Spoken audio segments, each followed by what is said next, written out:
अस्सलामुअलैकुम। Welcome to property बाज़ार HYD। अगर आप हमारे पेज को फॉलो नहीं किए हैं तो फॉलो कर लीजिए, बहुत सारी चांस की डील्स मिलने वाली है इंशाल्लाह। और अगर आपकी भी कुछ प्रॉपर्टी सेल करना है तो आप हमारे स्क्रीन पे दिए हुए नंबर पर कांटेक्ट करिए, इसका हम कोई चार्ज नहीं लेंगे। आज आपके लिए एक बेहतरीन चांस का फ्लैट लेके आए हैं जो कि 3 BHK का रहने वाला है। इसका लोकेशन आपको जो है ना अलकापुर पाशा कॉलोनी रहेगा। ये जो है ना with all permissions clear registered clear title property है। इसका लोन का भी इस पर फैसिलिटी अवेलेबल है। आपको 100 मीटर्स की दूरी पर आपको हर वो चीज़ का फैसिलिटी मिलेगा, जैसे कि आपको जो है ना ग्रॉसरी, सुपरमार्केट, जिम, मस्जिद, स्कूल। मेन रोड भी आपको 100 मीटर की दूरी पर है। इसका जो है ना आपको प्राइस 50 लाख रुपीज़ रहेगा। कार पार्किंग आपको 2 कार पार्किंग एंड 2 बोरवेल, मंजीरा वाटर भी रहेगा। इसका UDS 31 स्क्वायर यार्ड है।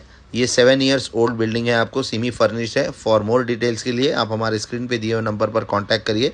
अस्सलाम वालेकुम, अल्लाह हाफिज़।